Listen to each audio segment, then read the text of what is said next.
Na moral, e se eu te falar que o nosso querido Gandalf, o mago mais famoso da cultura pop, não é só um velhinho com aquele cajado e porradeiro com a espada. Na verdade, Gandalf é um espírito ancestral enviado por seres divinos para salvar a Terra-média. Mas você sabia que ele não queria aceitar essa missão e que ele era originalmente um anjo chamado Olórion? Pois é, meu querido. Hoje eu vou te revelar a verdadeira história do Gandalf, cheia de segredos que os filmes não mostraram. Então fica até o final porque você vai descobrir coisas incríveis que vão mudar completamente a forma que você vê o Senhor dos Anéis. E cara, na moral, eu tô feliz demais que o primeiro vídeo que eu fiz aqui sobre o universo do Tolkien foi um sucesso, a galera curtiu demais, por isso eu vou trazer cada vez mais. Se vocês forem aí dando trela, meu filho, toda semana vai ter vídeo sobre o universo de Tolkien aqui. E aí, meu querido nerd, beleza? Eu sou o Fael e você tá no Mansão Nerd, o canal onde cultura pop, cinema e fantasia se encontram para explodir a sua mente com histórias incríveis. Então já curte esse vídeo e se inscreve no canal. E galera, eu sei que o personagem que eu uso aqui no canal tá dando meio que falar, mas por enquanto é o que eu tenho. Se eu conseguir pensar em alguma outra coisa, bolar alguma coisa melhor aqui, pode ter certeza que eu vou sempre tentar trazer o melhor aqui pra vocês. Mas então, sem enrolação, bora pro conteúdo. Tudo começa muito antes da formação da Terra-média, antes da criação dos Anéis do Poder e muito antes da primeira fagulha do Monte da Perdição arder. No princípio, havia apenas Eru Ilúvatar, que é um deus supremo que decidiu dar vida ao universo através da música. Imagine uma sinfonia perfeita, onde cada nota é cuidadosamente pensada, capaz de criar realidades, mundos e seres. Essa música é a Ainulidade, a música primordial. E foi nessa melodia divina que nasceram os Ainur, seres espirituais incrivelmente poderosos. E eles receberam a missão de dar forma à visão de Eru. E assim, uma coisa que eu acho incrível aqui é que na criação da mitologia do Tolkien você já vê uma certa semelhança com o cristianismo. Porque o Tolkien era católico e um católico fervoroso e é incrível, cara. O cara era bom demais. Mas enfim, entre esses Ainurs tinham dois grupos bem diferentes. Os Valar, que eram grandes, poderosos e podiam moldar o mundo conforme a sua vontade, e os Maiar, que eram poderosos, mas nem tanto. Mas assim, eram igualmente importantes para manter o equilíbrio das coisas. E no meio desses Maiar havia um espírito único, chamado de Olorin. Diferente de outros espíritos, como Tulkas, que era força bruta e pura coragem, ou como Ulmo, que controlava os oceanos, o Olorin não tinha grandes ambições, seja de poder ou de domínio. Sua essência era sabedoria, compaixão e, acima de tudo, a esperança. Olorin habitava os jardins de Lórien, um lugar dos sonhos e descanso que era controlado pelo poderoso Irmo. Nesse lugar, os espíritos encontravam paz e refletiam sobre a vida e o destino. E o Olorin passava boa parte do tempo dele ali, mas também ficava sempre perto de Niena, que é a Valar do lamento e da misericórdia. E a Niena ensinava que experiências de dor e sofrimento poderiam levar a empatia e compreensão profunda. E foi dessa relação com ela que Olorin aprendeu talvez uma das maiores lições dele. O verdadeiro poder não está na força, mas na capacidade de entender e sentir a dor alheia. E conforme foi passando o tempo e eras, enquanto outros Maiar como Sauron se perdiam em busca de poder e controle, Olorin permanecia humilde e discreto, preferindo caminhar de forma invisível entre os elfos das terras imortais. Ele era meio que conhecido como um mentor silencioso, sempre pronto para inspirar, aconselhar e confortar, mas nunca querendo buscar uma glória pessoal ou reconhecimento por isso. E essa humildade e sabedoria silenciosa acabou conquistando a admiração e respeito entre os maiores dos Valar, especialmente entre Manwë e Varda, os líderes supremos entre essas entidades. E quando a Sombra de Morgoth, que é o primeiro mal, foi finalmente derrotada e aprisionada, parecia que o mundo finalmente poderia respirar aliviado. No entanto, essa paz durou pouco. E isso porque o tenente mais cruel de Morgoth, o Sauron, sobreviveu à guerra, e ele lentamente começou a recuperar sua força e influência. Com o crescimento dessa nova ameaça, os Valar decidiram que algo deveria ser feito para ajudar os povos livres da Terra-média. E isso meio que era uma decisão muito delicada, porque eles não podiam intervir diretamente, pois isso poderia destruir o equilíbrio do mundo. Eles meio que precisavam agir discretamente, influenciando, inspirando e fortalecendo o espírito daqueles que poderiam resistir. E foi então que o Manwë, o Senhor dos Valar, decidiu enviar um grupo de Maiar,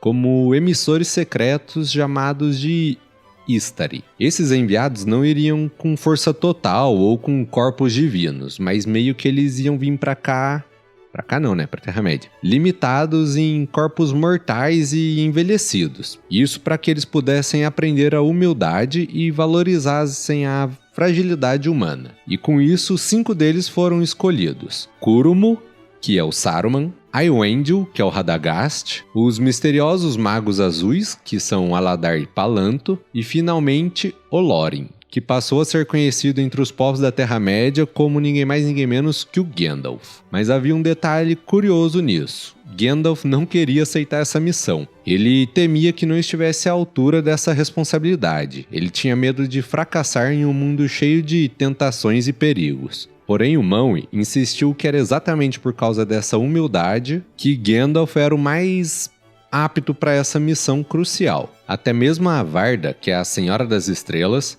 reconheceu que nenhum outro poderia cumprir aquela missão melhor que ele. E mesmo com relutância, mas com uma determinação crescente no coração, Gandalf atravessou os mares separadores, chegando discretamente aos portos cinzentos da Terra-média. E, meu querido, já comenta aí, eu tô citando aqui vários dos Valar. Se você quer um vídeo especialmente sobre eles, comenta aí para eu saber e trazer aqui pro canal. Mas enfim, nos Portos Cinzentos, o Gandalf foi imediatamente reconhecido por Sidar, o armador e sábio elfo guardião dos portos. E nesse momento ele entregou para o Gandalf um dos 3 anéis élficos, que era o Narya, o Anel de Fogo, cujo poder não era de destruição, mas de inspiração e coragem moral. E assim, equipado não com armas, mas com esperança, Gandalf iniciou sua longa jornada na Terra-média. E assim começa outra parte da jornada. Por séculos, o Gandalf ficou viajando e passando de cidade em cidade, de reino em reino. Enquanto isso, ele observava cuidadosamente cada povo, construindo aliança e despertando a resistência onde quer que ele passava. Diferente já do Saruman, que ficou meio que isolado na torre dele em busca de poder e domínio. O Gandalf ficava viajando por aí livre,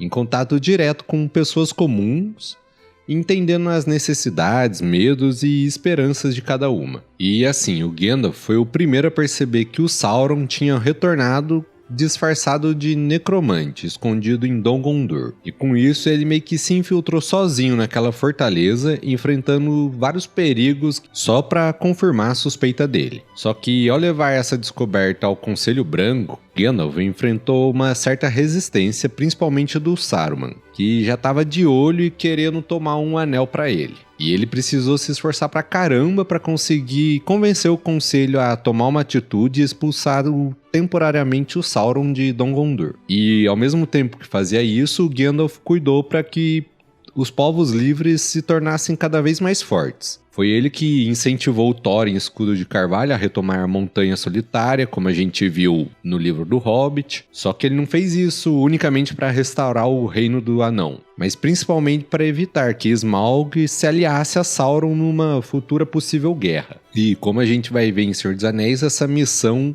foi algo muito importante para preparar o cenário em eventos futuros, né? Mas assim, o principal ponto de virada foi quando Gandalf descobriu um anel, que estava escondido inocentemente com um Bilbo Bolseiro. Na hora ele entendeu o perigo imenso que aquela descoberta significava e começou uma longa investigação que confirmou todas as piores suspeitas dele, que aquele era o Anel de Sauron, que era capaz de subjugar o mundo inteiro em uma sombra eterna. E essa descoberta levou Gandalf direto para o momento mais tenso da vida dele, que é a luta contra o Balrog, nas Minas Abandonadas de Moria.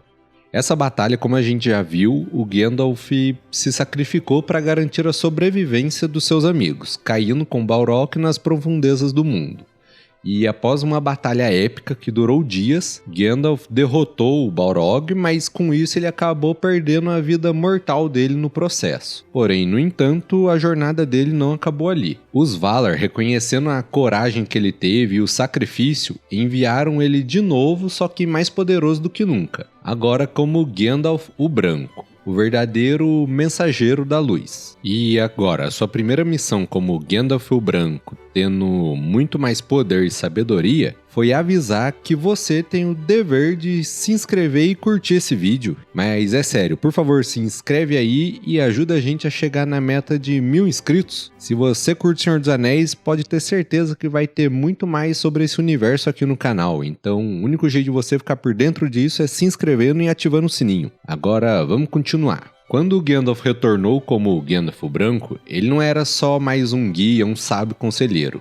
Ele se tornou meio que o símbolo máximo da resistência contra o Sauron, com poderes renovados e uma autoridade que vinha direto dos Valar. A sua primeira missão foi enfrentar o Saruman, que tinha se corrompido e traído a missão originais dos magos. Coisa que inclusive talvez vire um vídeo aqui no canal, sobre como a maioria dos magos traíram a missão original de cada um. E foi então que o Gandalf retornou e quebrou o cajado de Saruman, encerrando de uma vez por todas a autoridade que ele tinha e assim restaurando a verdadeira missão dos Instares, que era servir e guiar, inspirar e nunca dominar a Terra-média. E então, com a destruição do Anel, o Gandalf entendeu que a missão dele estava concluída. O problema é que a vitória deles não significava apenas o fim do Sauron, mas também o fim de toda a era de magia e das maravilhas antigas.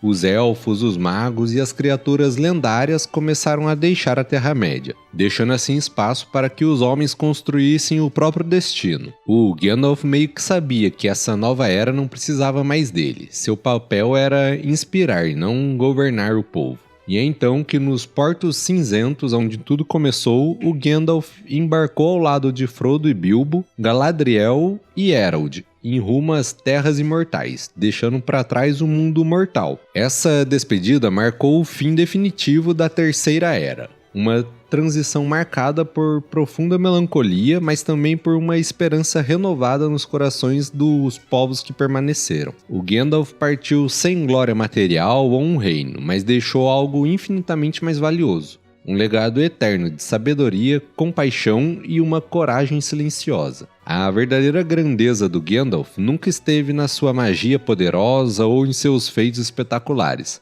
mas sim na sua capacidade única de enxergar valor e potencial nos mais humildes, inspirando-os a realizar o impossível. Sua missão foi concluída não pelo domínio ou pela força bruta, mas pela confiança na bondade e na coragem, que ele sempre acreditou existir nos corações dos mais simples, e com a sua partida apagou na Terra-média a última luz enviada pelos Valar. Mas a sua inspiração iria permanecer viva para sempre no coração das gerações futuras. E assim, é como eu falei no começo do vídeo, olhando com atenção, você consegue ver claramente como Tolkien era inspirado por toda a mensagem cristã e católica que ele cresceu acompanhando. Afinal, para quem não sabe, o Tolkien foi praticamente criado por um padre e tem até um filme, cara, que retrata toda a história do Tolkien. Eu indico super para quem curte o Tolkien e toda a Terra-média assistir esse filme. E agora, se você gostou dessa história incrível e quer aprender inglês assistindo séries e filmes épicos como O Senhor dos Anéis, fica ligado que eu tô deixando o método imersivo de fluência aqui no primeiro link da descrição e no primeiro comentário fixado.